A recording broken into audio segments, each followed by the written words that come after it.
Praise the Lord. जय मसीह की। प्रभु के मीठे और सामर्थी नाम में सभी को शालोम, सलाम और जय मसीह की। तो आज का विषय हमारा है मारा का कड़वा पानी। हालेलुया। और हम इस विषय की ओर जाने से पहले हम छोटी सी प्रार्थना में जाएंगे। हालेलुया। धन्यवाद परमेश्वर पिता प्रभु, हम अपनी आत्मा को, अपने शरीर और अपने प्राण को प्रभु हम आपके हाथ में सौंपते यीशु राजा। और हम खुदा बाप पिता परमेश्वर प्रभु, हम अपनी आत्मा को आपको समर्पित करते यीशु राजा। आज जितने भी भाई बहन यीशु परमेश्वर पिता इस वचन को प्रभु जी ग्रहण कर रहे या सुन रहे पिता परमेश्वर प्रभु, आप उनके जीवन की कड़वाहट को परमेश्वर पिता प्रभु जी, उनकी मारा के पानी की तरह पिता परमेश्वर उनकी कड़वाहट को निकाल कर उन्हें पिता परमेश्वर प्रभु यहोवा मिठास में भर दीजिए। उनके जीवन में पिता परमेश्वर एलिम के वो 12 सोते और वो 70 खजूर के पेड़ पिता परमेश्वर प्रभु आप दिखाइए। मेरी प्रार्थना यीशु मसीह राजा जी कि आज इनके जीवन का कड़वा कर्ज, आज इनके जीवन की कड़वी बीमारियां, आज इनकी जीवन की कड़वी पिता परमेश्वर समस्याएं सारी पिता परमेश्वर आपके क्रूस के टच होती इनके जीवन से पिता परमेश्वर वो प्रभु सारा पिता परमेश्वर यहोवा वो कड़वाहट दूर हो जाए, वो कड़वापन दूर हो जाए यीशु राजा परमेश्वर पिता प्रभु जी। आज पिता परमेश्वर हम आपसे प्रार्थना करते खुदा बाप कि इस वचन के द्वारा प्रभु यीशु मसीहा जितने भी भाई बहन परमेश्वर प्रभु जी इस वचन को सुन रहे मेरे खुदा बाप प्रभु जी, आप उनके हृदय को पिता परमेश्वर यहोवा इस वचन के द्वारा पिता परमेश्वर प्रभु छेद दीजिए, भेद दीजिए खुदा बाप अब्बा पिता परमेश्वर। और उन्हें पिता परमेश्वर आप ये एहसास दिलाइए कि मारा के बाद में एलिम है यीशु राजा। इनके जीवन में पिता परमेश्वर प्रभु आपकी महिमा हो, आपकी महिमा का पिता परमेश्वर प्रभु यहोवा आशीष और पिता परमेश्वर आपके वरदानों को पिता परमेश्वर ये पा सके यीशु राजा, ताकि ये जीवन में पिता परमेश्वर प्रभु सही समय में सही निर्णय ले, ये बुड़बुड़ाए नहीं, कुड़कुड़ाए नहीं मेरे पिता परमेश्वर प्रभु, और आप पर विश्वास करने वाले बने। परमेश्वर पवित्र आत्मा जी मेरे मुख से होकर बात कीजिए खुदा बाप, मेरी जुबान का नियंत्रण लीजिए और मुझे पिता परमेश्वर इस वचन को सही तरह से पिता परमेश्वर समझाने के लिए और ये बच्चों को पिता परमेश्वर यहोवा सही समझने के लिए खुदा बाप आत्मिक पिता परमेश्वर प्रभु यहोवा कान और पिता परमेश्वर हृदय और मन दीजिए खुदा, ताकि ये वचन की गहराई और गंभीरता को समझ सके। प्रार्थना प्रभु यीशु के सामर्थी और मीठे नाम में मांगते हैं, आमीन। हालेलुया। तो आइए हम आज के विषय की ओर जाएंगे और हमारा विषय है मारा का कड़वा पानी। हालेलुया।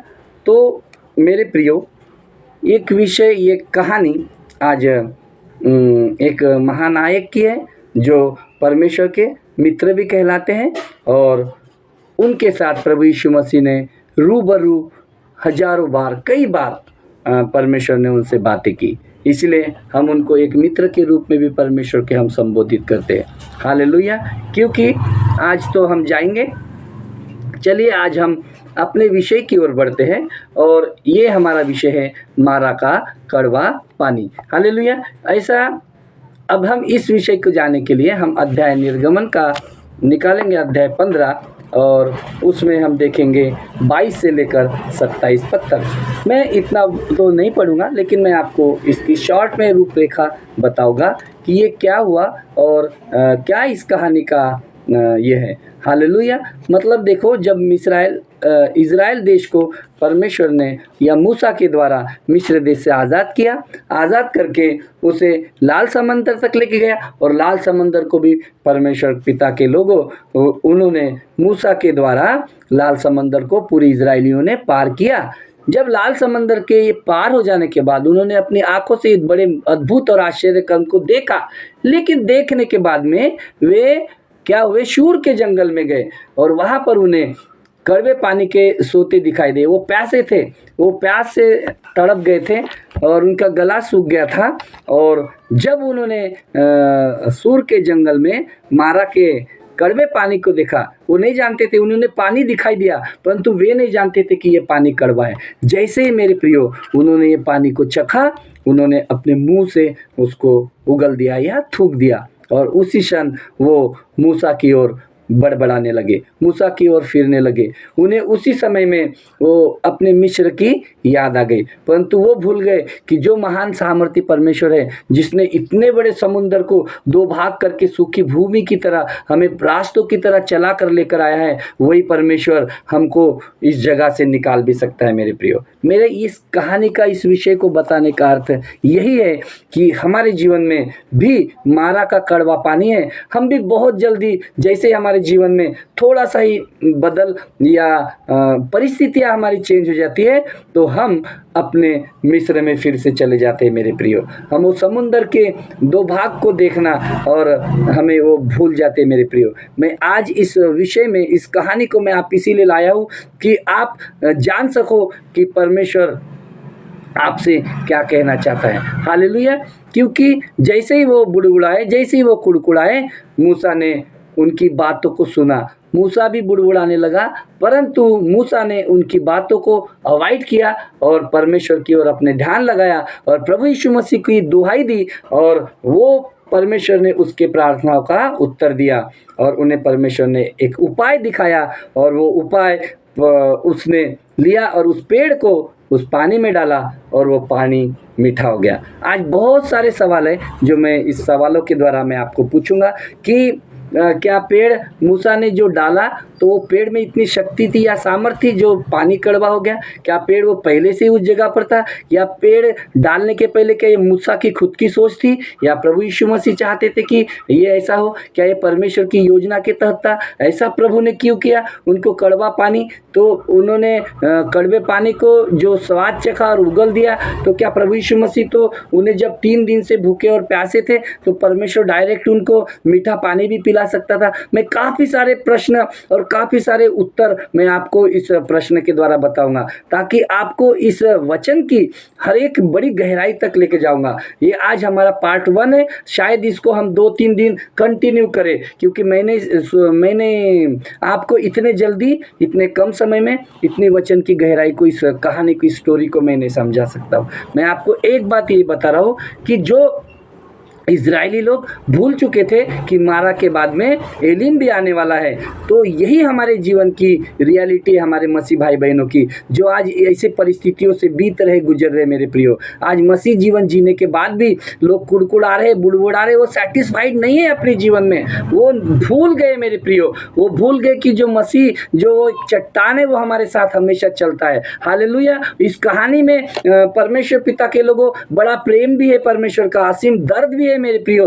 परमेश्वर की परीक्षा भी है, परमेश्वर का अद्भुत अनुग्रह भी हम पर इस कहानी के द्वारा दिखा गया। मैं हर एक पार्ट को आपको बड़ी गंभीरता से मैं आपको समझाने की कोशिश करूंगा, क्योंकि मैं आपको ये बताना चाहता हूं कि इस कहानी में परमेश्वर की हर जगह पे मौजूदगी है। वो इजरायली लोग भूल गए थे, वो देखो वो फिरौन ने उनके साथ में कितनी बड़ी बड़ी विपत्तियां उनके ऊपर डाली है ना, कितना परेशान किया, उनके जीवन को जीना मुश्किल कर दिया, उनका खाना पीना, उनका बोझ दुगना तिगना बढ़ा दिया।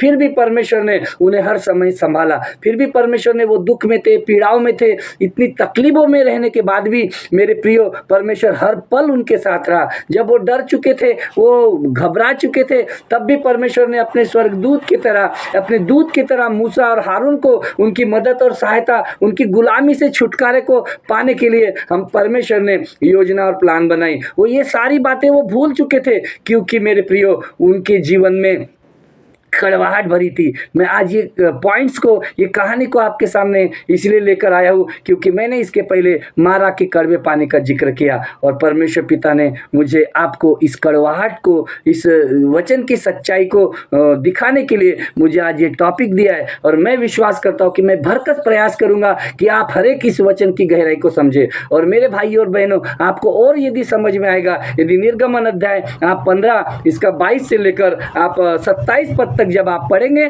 तो आपको इस कहानी का पूरा अर्थ समझ में आएगा। अभी नहीं तो आप बाद में भी इसको चेक कर सकते हैं मेरे प्रियो। मैं आपको यही बात बताना चाहता हूँ कि जो क्रूस का बलिदान परमेश्वर ने जो हमारे लिए लहू बहाया और प्रभु यीशु मसीह ने जो बलिदान इस जगह पर दिया, वो हमको जानना है इस कहानी के द्वारा। हालेलुया। क्योंकि इस कहानी का पॉइंट यही है कि मेरे प्रियो कि परमेश्वर पिता हर एक बातों का क्या करता है, हमारे लिए समर्थन करता है, सहायता करता है, हर एक बातों का खुलासा करता है। क्योंकि योजनाएं परमेश्वर की होती है। जो भी हमारे जीवन में हो रहा है आज, वो परमेश्वर की ओर से हो रहा है। बस फर्क इतना है कि हम ये सब कुछ भूल गए हैं। क्योंकि हम ये भूल गए कि मारा के बाद में एलीम आएगा। हम अपने संघर्षों में, हम अपनी परेशानियों में, हम जीवन की कठोरताओं में और संसार की उलझनों में हम ऐसे उलझ गए हैं क्योंकि हम नहीं जानते कि जो हम आज जीवित है, जो हम सांस ले रहे हैं, जो हमारे जीवन में आज परमेश्वर ने जो नया दिन हमें दिखाया है, वो परमेश्वर की ओर से है। मेरे प्रियो, सुख सुविधाओं को, सांसारिक अभिलाषाओं को केवल प्राप्त करने के लिए मेरे प्रियो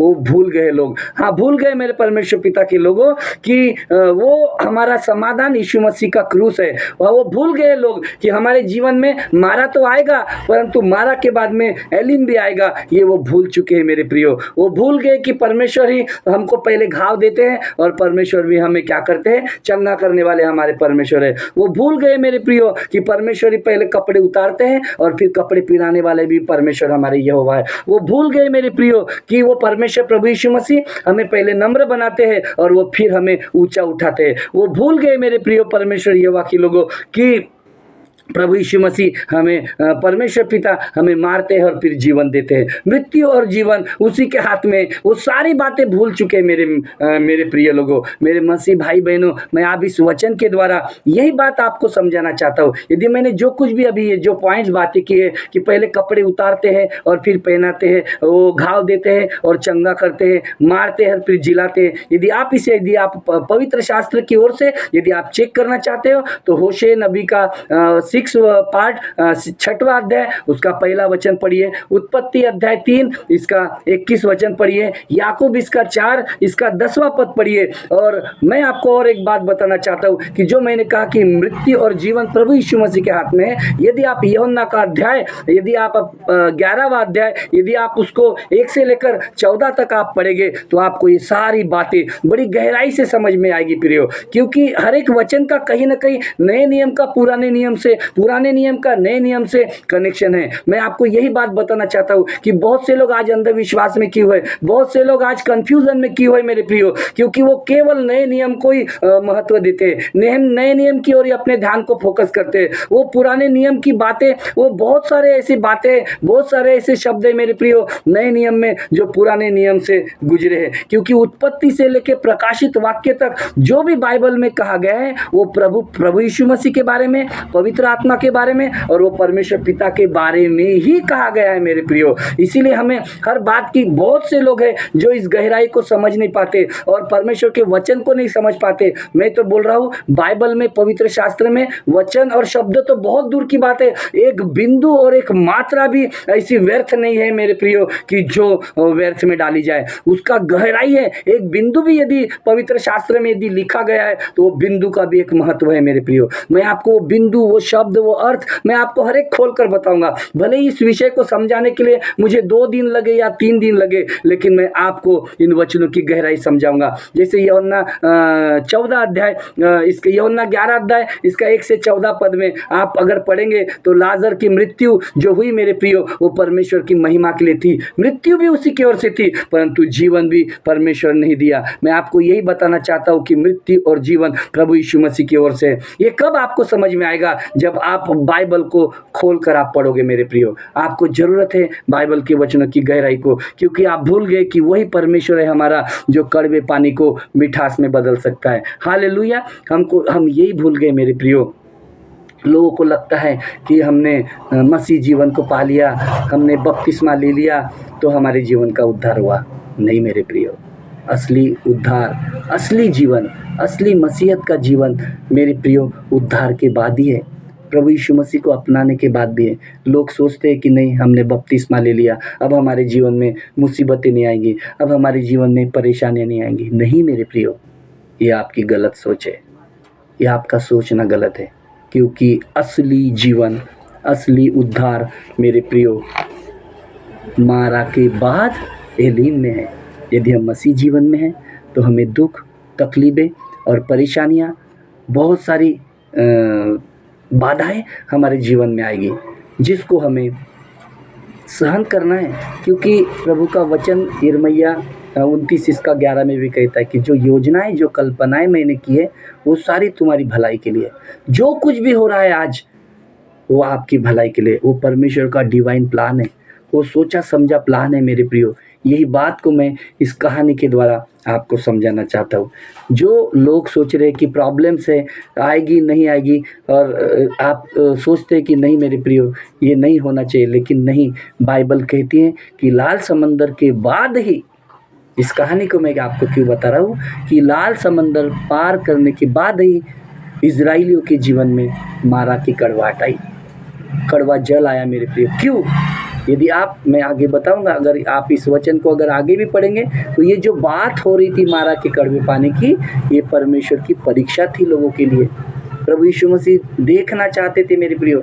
आपको आगे पढ़ना पड़ेगा, क्योंकि यदि जैसे वचन आप 25 में अगर पढ़ेंगे तो आपको पता चलेगा कि ये परमेश्वर की परीक्षा थी। प्रभु यीशु मसीह भी हमें ताड़ना देते। मैंने अभी कुछ बातें पहले बताई कि वो वस्त्र उतारते हैं और पहनाते हैं, वो मारते हैं और चंगा करते हैं। आपको इन बातों का अर्थ समझ में आएगा मेरे प्रियो। क्योंकि लोगों ने दो भागों को, इजराइलियों ने दो भागों को होते हुए तो अपने आँख से देखा और वो पार भी कर गए, लेकिन मेरे प्रियो उस समय बड़े खुश हुए, बड़े हृदय उनके चौड़े हो गए। लेकिन जैसा ही कड़वाहट, कड़वा पानी का स्वाद उन्होंने चखा तो मेरे प्रियो अपने मुंह से थूक दिया। क्यों ऐसा था मेरे प्रियो? क्यों प्रभु यीशु मसीह ने मारा के सोतों के पास में उन्हें ले गया? क्योंकि प्रभु यीशु मसीह वो लाइफ की कड़वाहट को उनको चखाना चाहते थे कि कड़वाहट के बाद ही मिठास आती है। इस बात का अर्थ प्रभु यीशु मसीह उन्हें समझाना चाहते थे मेरे प्रियो। मैं यही बात आपको बताना चाहता हूँ। ये कहानी क्या कहती है कि मारा के बाद में एलीम का आना आवश्यक है। मगर एलीम किसके जीवन में आता है? जो मसीह में स्थिर रहते हैं, जो मसीह के स्वभाव को ओढ़ लेते हैं, जो मसीह के स्वभाव को पहन लेते हैं मेरे प्रियो। उसके ओर से प्रभु यीशु मसीह की तरह उसकी योजनाओं को समझने लगते हैं, उसकी तरह उसको जीवन को समर्पित करते हैं, परमेश्वर के राज्य के लिए वो जीवन जीने की कोशिश करते हैं मेरे प्रियो।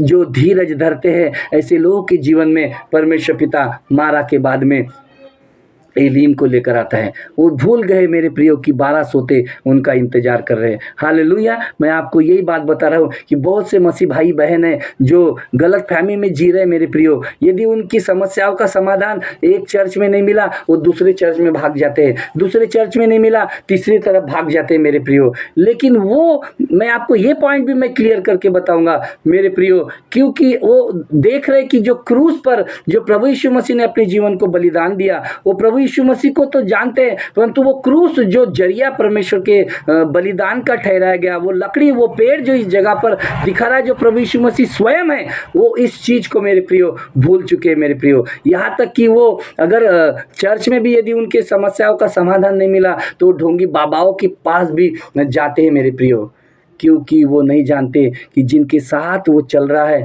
वो जो चलने वाली चट्टान केवल प्रभु यीशु मसीह है। हालेलुया। वो ढूंढ रहे मेरे प्रियो। मैं आपको यही बात बता रहा हूँ कि वो भूल गए मेरे प्रियो कि कड़वे पानी को मीठा करने वाला मेरा परमेश्वर है, मेरा प्रभु यीशु मसीह है। वो पेड़ को डालकर वो जीवन की कड़वाहट को आपके वो बदल सकता है, वो मिठास में ला सकता है। यीशु ही वो क्रूस का वो पेड़ है मेरे प्रियो, जो आपके जीवन को मिठास में बदल सकता है। हालेलुया। लोग भूल गए मेरे प्रियो कि मारा के बाद में एलीम आएगा। जैसे इनके जीवन में उतार चढ़ाव आते हैं, लोग बुड़बुड़ाना शुरू करते हैं, कुड़कुड़ाना शुरू करते हैं, खुद को कोसना शुरू करते हैं मेरे प्रियो, क्योंकि वो मर जाते हैं मारा के पानी में, मारा के कड़वाहट में मर जाते हैं मेरे प्रियो।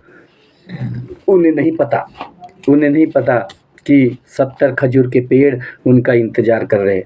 मुख्य बात मैं आपको यही बात बताऊं कि इजराइलियों की तरह शायद मूसा भी बड़बड़ा रहा होगा लोगों के ताने सुनते हुए, लेकिन मेरे प्रियो मुझे एक बात कहनी है, यदि मूसा जंगल में था 40 वर्षों रहा और इसके पहले मूसा चरवाहा भी था। मूसा को हर एक बात पता थी जंगल के विषय में, जंगल की गहराई को वो जानता था। उसको ये भी जानता था कि कौन सी भेड़ को कौन सा घास पसंद है। हालेलुया। उसको हर एक पेड़ के बारे में भी जानकारी थी मेरे प्रियो। वो जानता था कि हर एक पेड़ का उपयोग क्या है, परंतु ये नहीं जानता था कि कौन सा पेड़ मैं इस पानी में डालूं कि वो पानी मिठास हो जाए। क्यों मेरे प्रियो? क्योंकि मैं आपसे यही सवाल एक पूछना चाहता हूँ कि कड़वे पानी में जो पेड़ को डाला गया वो योजना वो मूसा की थी या परमेश्वर की थी?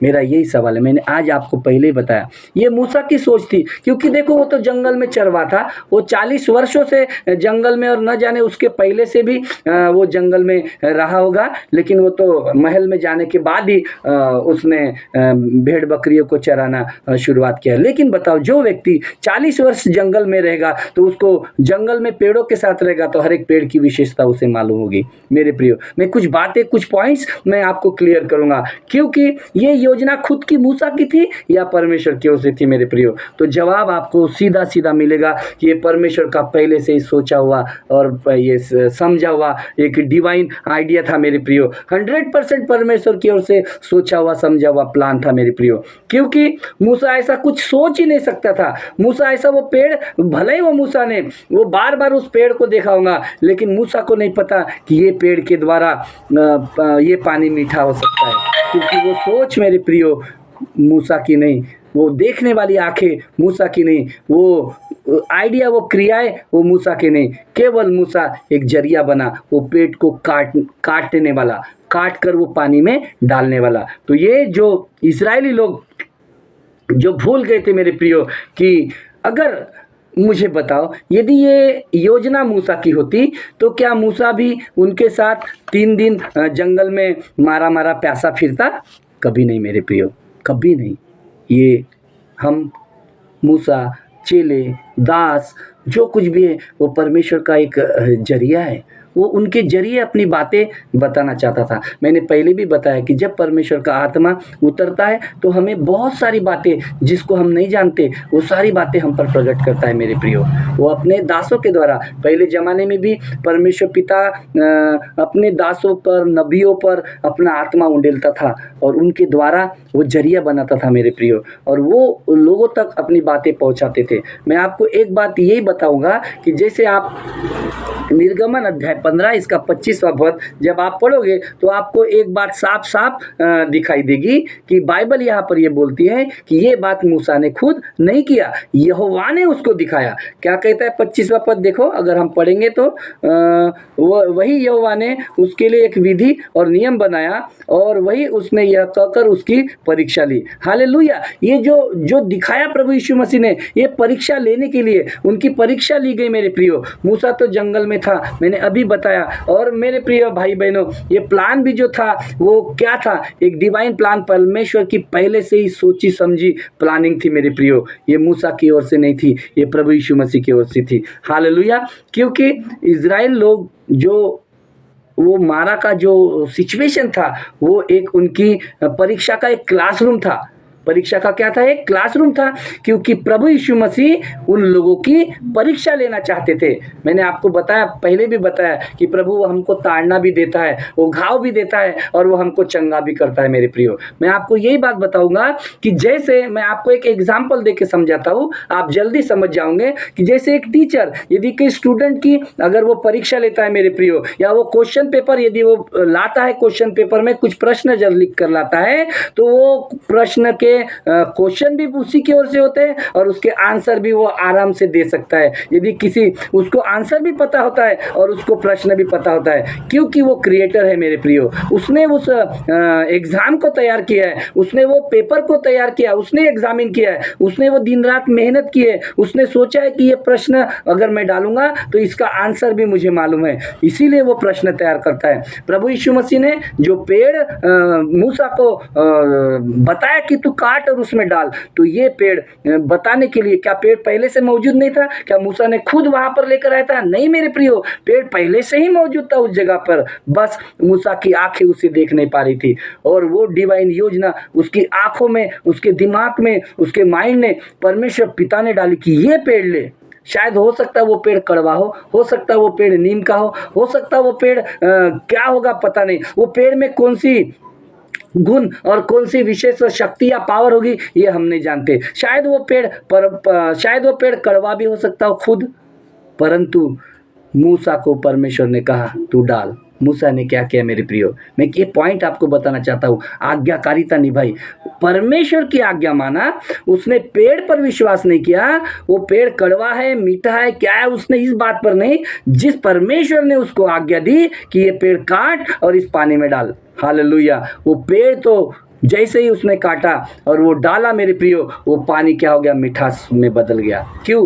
क्योंकि परमेश्वर की आज्ञा पर उसने पेड़ पर विश्वास नहीं किया, उसने जो इंस्ट्रक्शन उसको परमेश्वर ने दिया था उसकी आज्ञा पर विश्वास करते हुए, उसने परमेश्वर पर विश्वास करते हुए वो पेड़ को डाला मेरे प्रियो। मैं आपको यही बातें बताना चाहता हूँ, क्योंकि सोल्यूशन पहले से ही परमेश्वर के पास है, पहले से ही अपने परमेश्वर के पास है। इसलिए मैं आपको एक बात मैं बताना चाहता हूँ कि परमेश्वर ये जो घाव देते हैं और उसको चंगा करते हैं। अगर पवित्र शास्त्र की ओर से अगर देखा जाए तो होशे इसका 6 अध्याय इसका यदि पहला वचन यदि आप पढ़ेंगे तो आपको इस वचन की गहराई को जल्दी से समझ में आएगा। मेरे प्रिय, मूसा क्या कर रहा था? मूसा प्रचार कर रहा था। मूसा ये बताना चाहता था, बार बार इजरायलियों को बता रहा था कि तुम घबराओ मत, तुम डरो मत, जिसने तुमको मिस्र की गुलामी में से आज़ाद किया, जिसने तुमको लाल समुद्र, इतना बड़ा समुद्र 2 भाग में तुमको पार करवा कर लाया, जिसने उस जगह से निकाल कर तुमको यहाँ मारा तक लेकर आया, तो यही वो परमेश्वर है। परमेश्वर जो है, जो तुम्हारे साथ साथ चल रहा है, तुम उस पर भरोसा करो, तुम उस पर विश्वास करो, क्योंकि वही एक चट्टान है मेरे प्रियो जो पानी तुमको दे सकती है। मगर लोग उस पर विश्वास नहीं कर रहे थे मेरे प्रियो, लोग बुड़बुड़ा रहे थे, लोग कुड़कुड़ा रहे थे मेरे प्रियो, क्योंकि मेरे प्रियो वो नहीं जानते थे कि जो चट्टान जो उनके साथ चल रही, जो पानी की वो जो चट्टान, वो स्वयं यीशु मसीह है। यदि हम वचन की ओर से यदि हम देखें इस बात को तो आपको और क्लियर हो जाएगा कि 1 कुरिन्थियों इसका 10 इसका 4 अध्याय कि सबने एक ही आत्मिक जल पिया और आत्मिक जल की चट्टान, वो एक ही चट्टान से वो पीते थे मेरे प्रियो, क्योंकि जो चट्टान थी वो उनके साथ साथ चलती थी और वो चट्टान स्वयं यीशु मसीह थे। मैं आपको यही बता रहा हूँ, मैं यही बताना चाहता हूँ कि जो चट्टान उनके साथ चल रही है वो स्वयं परमेश्वर है मेरे प्रियो, वो स्वयं यीशु मसीह थे। ठीक वैसे ही मारा का वो पेड़, वो क्रूस का पूर्व चित्र था मेरे प्रियो, वो क्रूस का पूर्व चित्र था। परमेश्वर ने पहले से ये प्लान करके रखा था और प्रभु यीशु मसीह जानते थे, परमेश्वर पिता जानते थे कि क्रूस रूपी बलिदान में मेरा बेटा यीशु मसीह इस पेड़ की तरह क्या होगा, वो बलिदान किया जाएगा। हालेलुया। वो दिखा दिया प्रभु यीशु मसीह ने कि मेरा प्रिय बेटा, जिस तरह ये पेड़ उस पानी में डाला गया, ऐसे ही मेरा प्रिय पर यीशु मसीह एक दिन इन लोगों के जीवन के छुटकारे के लिए वो क्रूस पर बलिदान होगा।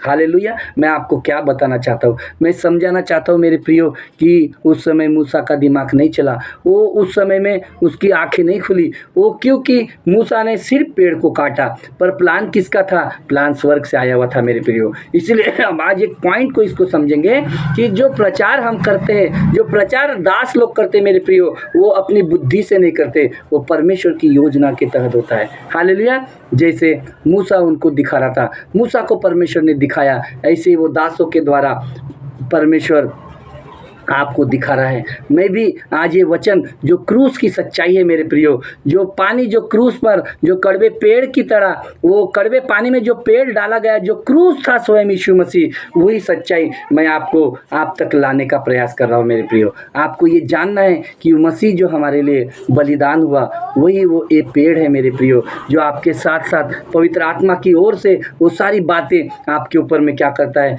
रिवील करता है। बस हमको क्या करना है कि हमको मूसा की तरह आज्ञाकारिता को हमें निभाना है मेरे प्रियो। हालेलुया। यदि आप भी अगर परमेश्वर की आज्ञाओं को अगर आप मानोगे तो प्रभु यीशु मसीह भी आपको वो पेड़, वो क्रूस की तरह वो दिखाएगा, जो बहुत से लोगों के जीवन में जो आपसे रिलेटेड है, उनकी जीवन की कड़वाहट को वो दूर कर सकता है मेरे प्रियो। हालेलुया। मैं आपको क्या बताना चाहता हूँ कि सीधा सवाल अगर मैं आपको अगर पूछूं तो हमें विश्वास उस पेड़ पर करना चाहिए या यीशु मसीह पर करना चाहिए, या उस पेड़ को रिजेक्ट करना चाहिए? मेरे प्रियो, नहीं, मैं आपको यही बात बताना चाहता हूँ कि हमें परमेश्वर पर विश्वास करना चाहिए, परंतु जो पेड़ डाला गया उस पेड़ को भी हमें क्या नहीं करना चाहिए, हमें उस पेड़ को भी रिजेक्ट नहीं करना चाहिए। मेरे प्रियो, मैं क्या समझाने का प्रयास कर रहा हूँ कि पेड़ जो डाला गया वो एक परमेश्वर का जरिया है, वो संसाधन है, वो उपाय है प्रभु यीशु मसीह का, जो प्रभु यीशु मसीह तुम्हारे लिए किसी न किसी रूप में करते हैं। मैं आपको एक एग्जाम्पल मैं आपको बताता हूँ सिंपल रीति से, क्योंकि समय खत्म हो गया। जब हम बीमार पड़ते हैं, जब हम डॉक्टर के पास जाते हैं, जो डॉक्टर हमें गोलियां देता है और जो दवा इंजेक्शन देता है, हम ठीक हो जाते हैं। मेरा कहने का मतलब यह है कि हमें वो गोली का और वो डॉक्टर का बड़ाई और डॉक्टर की बड़ाई नहीं करना चाहिए। हमें वो चंगा करने वाला वो डॉक्टर नहीं है, वो डॉक्टर और गोली प्रभु यीशु मसीह का जरिया है। तो हमें परमेश्वर की महिमा करना चाहिए, हमें वो डॉक्टर की प्रशंसा नहीं करना चाहिए, हमें उस परमेश्वर की स्तुति और महिमा करना चाहिए, क्योंकि उसने प्रावधान डॉक्टर बन के आपको आपके लिए जरिया बनाया। वो डॉक्टर और वो गोली वो परमेश्वर नहीं है मेरे प्रियो, वो तुम्हारे लिए परमेश्वर ने एक योजना बनाई है, वो प्रावधान है। तो तुम्हारा विश्वास उस डॉक्टर पर होना चाहिए, हाँ, लेकिन उसके साथ साथ तुम्हें उसकी स्तुति नहीं करना है, तुम्हें परमेश्वर की स्तुति करना है, क्योंकि परमेश्वर ही वो है जो तुमको बीमारियों से चंगा करता है। वो डॉक्टर के द्वारा तुम से केवल आप चंगे किए जाते हैं, वो जरिया है मेरे प्रियो। मैं आपको यही बात समझाना चाहता हूँ। इतनी सी बातें मैं आपको पॉइंट में बताना है कि आपको परमेश्वर की स्तुति करना है, परमेश्वर की महिमा करना है, और आपको परमेश्वर पर विश्वास करना है, वो डॉक्टर और गोलियों पर नहीं मेरे प्रियो। Praise the Lord. इस पार्ट को हम आगे देखेंगे। यीशु के नाम से मांगते हैं, आमीन।